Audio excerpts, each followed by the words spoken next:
అనగనగా గంగివలస అనే గ్రామంలో గంగయ్య, గంగమ్మ అనే ఇద్దరు దంపతులు వ్యవసాయం చేస్తూ గడిపేవారు. వీళ్లకు సురేష్ అనే కొడుకు పక్కూరు కాలేజీలో చదువుతున్నాడు. వీరి జీవన వృత్తి వ్యవసాయం. వ్యవసాయం తప్ప వేరే పని వీళ్ళకి రాదు. ఒకరోజు గంగయ్య గంగమ్మతో, గంగమ్మ, మనకు వయసు మీద పడుతుంది. ఈ వ్యవసాయం చేయడం చాలా కష్టంగా ఉంది. ఈ వ్యవసాయం వల్ల మనకి ఎటువంటి ఆదాయం ఉండటం లేదు. దీనికి ఖర్చెక్కువ అవుతోంది. దానికి తగిన ఆదాయం కూడా రావడం లేదు. మన పిల్లాడి చదువు కోసం పట్నం వెళ్ళి ఏదో ఒక పని చేసుకుందాం. అయ్యా, ఎప్పుడూ లేంది ఇలా నిరాశపడుతున్నావేంటి? మనం వ్యవసాయాన్ని నమ్ముకున్నాం కాబట్టి కష్టమో నష్టమో వ్యవసాయాన్ని, ఈ భూతల్లిని నమ్ముకొని జీవనాన్ని కొనసాగిద్దాం. వీళ్ళిద్దరూ ఇలా మాట్లాడుతుండగా సురేష్ ఆ మాటలు విని అక్కడికొస్తాడు. ఏం నాన్నా, వ్యవసాయాన్ని అంత చులకనగా మాట్లాడుతున్నావు? ఇప్పుడు పెద్ద పెద్ద ఉద్యోగాలు చేసే వాళ్లల్లో కూడా వ్యవసాయం పట్ల ఎక్కువ ఆసక్తి చూపుతున్న వాళ్ళు ఎంతో మందున్నారు. ఈ ఒక్క సంవత్సరం పంట బాగా పండలేదని అంత నిరాశగా మాట్లాడొద్దు. ఎంత ఉద్యోగం చేసిన వాడికైనా రైతు ఉంటేనే కదా వాడు జీవనాన్ని గడపగలడు. మన దేశానికి రైతే వెన్నెముక. అంటే రైతు వ్యవసాయం చేస్తేనే అందరికీ కడుపు నిండా తిండి దొరుకుతుంది నాన్న. నువ్వు చెప్పింది సరైందేనయ్యా, కానీ వ్యవసాయానికి పెట్టుబడి ఎక్కువ అవుతుంది. దానివల్ల వచ్చే ఆదాయం కూడా మనకు సరిపోవడం లేదు. అప్పట్లో వ్యవసాయాన్ని చాలా చురుగ్గా చేసేవాళ్ళం. ఇప్పుడు వ్యవసాయం చేయటానికి మా బలం సరిపోవడంలా. ఎందుకు నాన్న, మీరు భయపడకండి. ఈ రోజుల్లో యంత్రాలు అన్నిటికీ వచ్చేశాయి. పని చాలా తొందరగా అవుతుంది. మనిషి చేసే పని తక్కువ, యంత్రం చేసే పని ఎక్కువ. అయ్యా, మన దగ్గర యంత్రాలు కొనేంత డబ్బు లేదు. ఇంకా నీ చదువు పూర్తవలేదు. నీ చదువు కోసం కూడా పెట్టుబడి పెట్టాలి. ఇంకా అప్పు చేసి యంత్రాలను కొనలేంలేరా?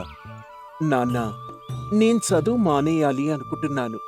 చదువు మీద నాకు పెద్దగా శ్రద్ధ ఉండటం లేదు. శ్రద్ధ లేని చదువు చదవడం నాకిష్టం లేదు. నేను కూడా మీతో పాటు వ్యవసాయం చేస్తాను. అయ్యయ్యో, ఎందుకు నాన్నా అలా మాట్లాడుతున్నావు? నీకెంత డబ్బు ఖర్చయినా పర్వాలేదు. కష్టపడి నేను చదివిస్తాను. నువ్వు చదువుకొని మంచి ఉద్యోగం చెయ్యాలని నా ఆశ. నువ్వు మాలాగా కష్టజీవి కాకూడదని నా తాపత్రయం. అందుకే కష్టపడి నిన్ను పట్నంలో చదివిస్తున్నాను. నాన్న, ప్రతి మనిషి ఏదో ఒక రంగంలో ప్రతిభను చూపించగలడు. ఆసక్తి లేని చదువు చదవడం వలన ప్రయోజనం ఏమీ ఉండదు. డబ్బులు ఖర్చవడం తప్ప ఎటువంటి ఉపయోగం ఉండదు. నా దగ్గర మంచి ఆలోచన ఉంది. కాబట్టి మనం వ్యవసాయం చేద్దాం నాన్న. అయ్యయ్యో, ఏమైందిరా? నీకేమైనా మతిపోయిందా? ఈ వ్యవసాయం వల్ల వచ్చే లాభాలు లేక ప్రజలు పట్నాలు వలసపోతున్నారు. తెలిసి తెలియని జ్ఞానంతో నువ్వేం వ్యవసాయం చేయగలవు? అలాంటిదేం జరగదు నాన్న. మీరెక్కువగా ఆలోచించకండి. నేను రేపటి నుంచి చదువును మానేసి వ్యవసాయం చేపడతాను. అరే నాన్నా, మా దగ్గర డబ్బులు లేవని నువ్వు నిరాశ పొందకు. మేం కష్టపడి పనిచేసి డబ్బులు సంపాదించి నిన్ను పట్నంలో చదివిస్తున్నాము. ఎండలో కష్టపడి పనిచేయాలంటే అంత సులువు కాదు. గంగమ్మ, గంగయ్య ఎంత నచ్చజెప్పినా సురేష్ మాత్రం తన మనసుని మార్చుకోడు. వాడి మొండితనాన్ని చూసి బాధతో గంగమ్మిలా అంటుంది. అయ్యా, మన సురేష్ మనసుని ఏదో ఒకటి చేసి మార్చాలి. ఎండలో పనిచేయడం వాడికి అలవాట్లేదు. మనకొక్కగానొక్క కొడుకు వాడు. వాడు కష్టపడుతుంటే నేను చూడలేనయ్యా. వాడు బాగా చదువుకొని మంచి ఉద్యోగం సంపాదించి మంచి స్థానంలో ఉండాలని నేనెప్పటినుంచో కోరుకుంటున్నాను. ఎందుకు గంగమ్మ అంతలా ఆలోచిస్తున్నావు? 2 రోజులు ఎండలో పనిచేస్తే వాడే మానేసి చక్కగా చదువుకుంటానని కాలేజ్కి వెళ్తాడు. నువ్వేం భయపడకు అంటూ పొలానికి వెళ్ళిపోతాడు గంగయ్య. సురేష్ కాలేజ్కి వెళ్లకుండా గంగయ్యతో పొలానికి వెళ్తాడు. సురేష్ పొలానికి వెళ్లి పొలం అంతా పరిశీలించి తన తండ్రి దగ్గరకొచ్చి, నాన్నా, నేను చెప్పేది ఒకసారి ఇలా వినండి. మన పొలంలో అక్కడక్కడ రాళ్ళు ఎక్కువగా కనిపిస్తున్నాయి. పొలం లోతుగా లేదు, ఎత్తుగా ఉంది. ఇలాంటి పొలంలో మీరు వ్యవసాయం చేస్తే ఏం పంట మీకు వస్తుంది? నీళ్లుండక, పంట సరిగ్గా రాక మీరు నిరాశ పొందుతున్నారు. చాలే చెప్పొచ్చావు. వ్యవసాయం గురించి ఎంతో అనుభవం ఉన్నట్టు చెప్తున్నావు. వ్యవసాయం గురించి నీకేం తెలుసురా? చిన్నప్పటి నుంచి వ్యవసాయం చేస్తున్నాను నేను. పొలం ఎలా ఉంచాలో, పంటను ఎలా పండించాలో మాకు బాగా తెలుసు. నువ్వేం చెప్పనవసరం లేదు. ఇలా 2 రోజులు గంగయ్యతో సురేష్ వెళ్ళి పొలంలో చిన్న చిన్న సాయాలు చేస్తూ ఉంటాడు. ఇలా ఉండగా ఆ ఊరి భద్రయ్య అనే వ్యక్తి అక్కడికొస్తాడు. ఏంటి గంగయ్య, నీ కొడుకుని పొలం పనిలో పెట్టావు? నీకే వ్యవసాయం చేయడం చేత కాదు. నీ కొడుకేం చేయగలడు? నీ పొలం నిండా రాళ్లే ఉన్నాయి. అంత ఎత్తులో ఉంటే ఎప్పుడు పొలం మంచి పంటనిస్తుంది? నా పొలం చూసావా? ఎంత లోతుగా, ఎంత శుభ్రంగా ఉందో అని ఎగతాళిగా మాట్లాడతాడు. ఆ మాటలకి సురేష్కి చాలా కోపం వచ్చి, ఏంటి భద్రయ్య గారు అంత ఎగతాళిగా మాట్లాడుతున్నారు? కొద్ది రోజులు పోయాక మళ్ళీ మా పొలం దగ్గరికి రండి. మీకంటే ఎక్కువగా మంచి పంటను పండిస్తాం. ఓ, మంచిదేరా, చూద్దాం. తండ్రి కొడుకులు ఇద్దరూ కష్టపడి పనిచేసినా నా అంత పంటని మీరు పండించలేరు అని వెటకారంగా మాట్లాడతాడు. భద్రయ్య వెళ్ళిపోయిన వెంటనే గంగయ్య సురేష్తో, నాన్న సురేష్, నా కడుపున పుట్టి నువ్వు మంచి తెలివితేటలు సంపాదించుకున్నావు. నిన్ను హేళనగా మాట్లాడాను. నన్ను క్షమించరా. వ్యవసాయం గురించి నువ్వు బాగా తెలుసుకున్నట్టున్నావు కాబట్టి నీకు నచ్చినట్టే చేద్దాం. ఆ భద్రయ్య కంటే మనమే ఈ సంవత్సరం ఎక్కువ పంటను పండించాలి. చచ్చ, అవే మాటలు నాన్న. మిమ్మల్ని నేను క్షమించడమేంటి? ఖచ్చితంగా ఇక నుండి ప్రతి సంవత్సరం మనం ఆ భద్రయ్య కంటే ఎక్కువ పంటను పండిద్దాం అని తండ్రి కొడుకులు మాట్లాడుకుంటూ ఉంటారు. ఈలోపు గంగమ్మ భోజనం పట్టుకుని వస్తుంది. గంగయ్య సురేష్ ఇద్దరూ కలిసి భోజనం చేస్తారు. నాన్న, మనకున్న 2 ఎకరాల్ని ముందుగా బాగా మట్టిని తీసి లోతు చేసి చదునుగా చేయాలి. ఆ తర్వాత రాళ్లన్నీ తీసేయాలి. ఇప్పుడు 3 నెలలకి పంట చేతికంది. వరి విత్తనాలు మార్కెట్లో దిగాయి. అలా సంవత్సరానికి 3 పంటల్ని పండించొచ్చు. ఈ పంటతో పాటు చిన్న చిన్న కూరగాయ పంటలను కూడా పండిద్దాం. 3 నెలలకి వరి పంట చేతికొస్తుందని నేనిప్పటి వరకు వినలేదురా. నీకెవరు చెప్పారు? అయినా సంవత్సరానికి 3 పంటల్ని ఎలా పండించగలను నాన్నా? మా కాలేజీలో మా గురువుగారు చెప్పారు నాన్న. ఆ విత్తనాల్ని మార్కెట్లో అమ్ముతున్నారు. మన పల్లెటూరులో ఉన్న వాళ్ళకి ఇప్పటి వరకు ఆ విత్తనాల గురించి తెలీదు. వరి పంట అయిపోయిన తర్వాత మినప, పెసరు విత్తనాల్ని వేస్తే 2 నెలల్లో అవి చేతికి అందుతాయి. తర్వాత కందులు వేద్దాం, 3 నెలల్లో అందుతాయి. ఇలా వ్యవసాయాన్ని అన్ని రకాలుగా అంచెలంచెలుగా పండించడం వల్ల మనం వ్యవసాయం చేయడం సులభమవుతుంది. అలాగే ఎక్కువ ఆదాయం కూడా వస్తుందన్నా. అలాగే వీటికి రసాయనిక ఎరువులు వేయకుండా సొంతంగా మనమే సేంద్రియ ఎరువుల్ని తయారు చేసి పొలాల్లో జల్లుదాం. ఇలా కొద్ది రోజుల తర్వాత వర్షాలు పడతాయి. అందరూ పొలాల్లో విత్తనాలను వేస్తున్నారు.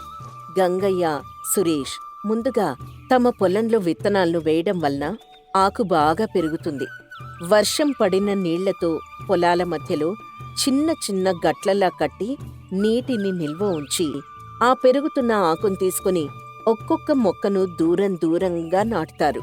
అలాగే సొంతంగా తయారు చేసిన సేంద్రియ ఎరువులను పొలాల్లో వేస్తారు. అలా వేయడం వలన వరి పంటకి ఎటువంటి చీడ పురుగు పట్టకుండా బాగా పెరుగుతుంది. అప్పుడు భద్రయ్య మళ్ళీ అక్కడికొచ్చి, ఏంటి గంగయ్య, నీ కొడుకు మాటలు విని కొత్తగా వ్యవసాయాన్ని మొదలు పెట్టావు? నేనిప్పటి వరకు వరి మొక్కలు నాటడం చూడలేదు. విత్తనాలు వేస్తేనే మొక్కలు చక్కగా మొలకెత్తుతాయి. ఇలా నాటడం వల్ల సమయం వృధా అవుతుంది. పొలంలో నీళ్లు ఎక్కువ ఉండడం వల్ల మొక్కలు కూడా చనిపోతాయి. కాస్త బుర్ర పెట్టి వ్యవసాయం చేయవయ్యా అని నవ్వుకుంటూ అంటాడు. ఏంటి భద్రయ్య గారు, మీ పనేదో మీరు చూసుకోండి. మాకెలా చేతనైతే అలానే వ్యవసాయం చేస్తాం. చెప్పడానికి మీరెవరు? మళ్ళీ మా పొలం దగ్గరకు వచ్చారంటే బాగోదు అని భద్రయ్యతో గొడవ పడతాడు సురేష్. పొలానికి వచ్చే వాళ్ళందరూ గంగయ్య చేసే వ్యవసాయాన్ని చూసి నవ్వేవాళ్లు. అలా కొద్ది రోజులు పోయాక వరి పంట చాలా ఏపుగా పెరిగి అందరికంటే ముందుగా పంట చేతికందుతుంది. మొక్కకి కొంత దూరం ఉండటం వలన పంట చాలా బాగా పండుతుంది. ఆ పంటను చూసి గంగయ్య మురిసిపోతూ తన కొడుకు సురేష్తో ఇలా అంటాడు. నాన్న సురేష్, నేను పుట్టినప్పటి నుంచి వ్యవసాయాన్ని చేస్తున్నాను. ఇలాంటి పంట నేనెన్నడూ చూడలేదురా. అంటూ చాలా సంతోషిస్తాడు. గంగయ్య ముఖంలో సంతోషాన్ని చూసి సురేష్ ఇలా అంటాడు. నాన్నా, నీ ముఖంలో సంతోషాన్ని చూసి చాలా రోజులైంది. నువ్వెప్పుడూ ఇలాగే సంతోషంగా ఉండాలని నేను చదువు మానేసి వ్యవసాయం చేయాలనుకున్నాను. మీరెంతో కష్టపడి నన్ను చదివించారు.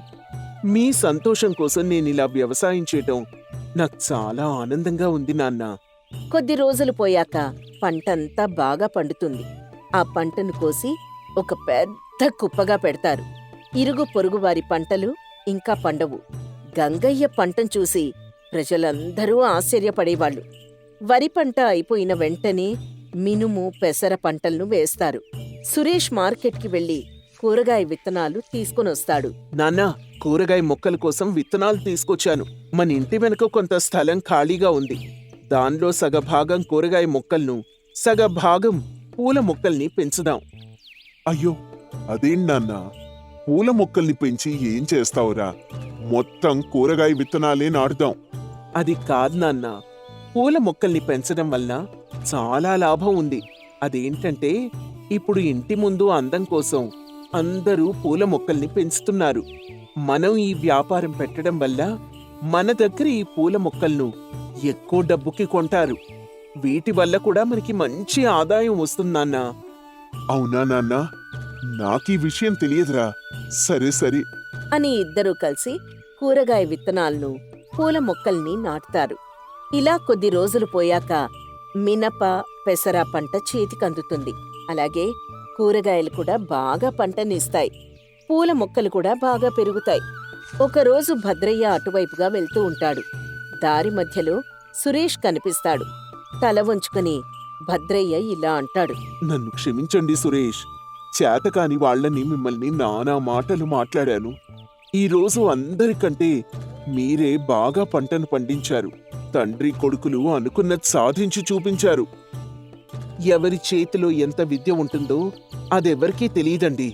అది ఏ విధంగా ఉపయోగపడుతుందో కూడా తెలీదు. ఒకరిని చూసి ఎప్పుడూ చులకనగా మాట్లాడకూడదు. అలా మాట్లాడటం వల్ల ఏదో ఒకరోజు మనమే నష్టపోతాం, వాళ్లే పైకెదుగుతారు అని అక్కడ్నించి సురేష్ వెళ్ళిపోతాడు. గంగయ్య సేంద్రియ పదార్థాలు వేసి పంటను పండించడం వలన గంగయ్య దగ్గరే అందరూ పంటలు కొంటారు. కూరగాయలు కూడా మంచి రేటుకే అమ్ముతూ ఉంటారు. ఇంటి అందం కోసం ఊర్లో ఉన్న వాళ్ళు, పక్కూరి వాళ్ళు అందరూ గంగయ్య దగ్గరున్న పూల మొక్కలను కొనేవారు. ఈ విధంగా పంట నుండి వచ్చిన ఆదాయం, కూరగాయలు, పూల మొక్కల నుండి వచ్చిన ఆదాయంతో మరికొంత పొలాన్ని కొని గంగయ్య, సురేష్ ఇద్దరూ కలిసి వ్యవసాయాన్ని బాగా వృద్ధి చేసుకుని ధనవంతులవుతారు. చంద్రపల్లి అనే గ్రామంలో సూరి అనే వ్యక్తి నివసిస్తూ ఉండేవాడు. అతని తల్లిదండ్రులు ఇద్దరూ బతికున్నప్పుడు వాళ్లే కష్టపడి అతన్ని పోషించేవాళ్లు. వాళ్లు మరణించిన తర్వాత సూరి అన్నయ్య రామయ్య సూరి బాగోగులు చూసుకునేవాడు. సూరి ఒక సోమరిపోతు, ఏ పని చేసేవాడు కాదు. 3 పూట్ల తిని పడుకునేవాడు.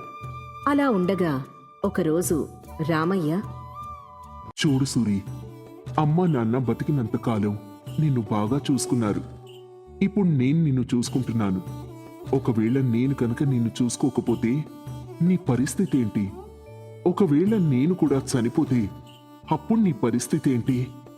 అది కూడా కాదు, ఒకవేళ రేపొద్దున నాకు పెళ్ళై మీ వదిన వచ్చి నీ బాగోగులు చూసుకోకపోతే నీ పరిస్థితి ఏంట్రా అన్నాడు. అప్పుడు సూరి, నాకు కూడా పని చేయాలని ఉంటుందన్నయ్యా, కానీ ఏం చెయ్యాలన్నా చెయ్యాలనిపించడం లేదు. ఏం చేయాలో మీరే చెప్పండి, నేనదే చేస్తాను అన్నాడు. అప్పుడు రామయ్య, చిన్నగా పని చేయడం మొదలుపెట్రా. నువ్వు పని చేయడం మొదలు పెడితే అదే నీకు అలవాటు అవుతుంది. నీకొక మంచి అమ్మాయిని చూసి పెళ్లి చేస్తాను అన్నాడు. ఆ మాటలకి సూరి ఎంతగానో సంతోషపడుతూ సరే అన్నాడు.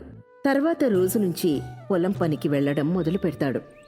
కాని కొంచెం పని చేసేటప్పటికీ అలసిపోయి చెట్టు కింద కూర్చుంటాడు. అమ్మో, పని చేయడం చాలా కష్టం. ఇప్పుడు నేను ఇంటికెళ్ళాను అంటే అన్నయ్య నన్ను మళ్ళీ ఏదో ఒకటి అంటాడు. నేనొక మంచి ఉపాయం ఆలోచించాలి. అని భావించి మంచి పథకాన్ని వేసుకుంటాడు.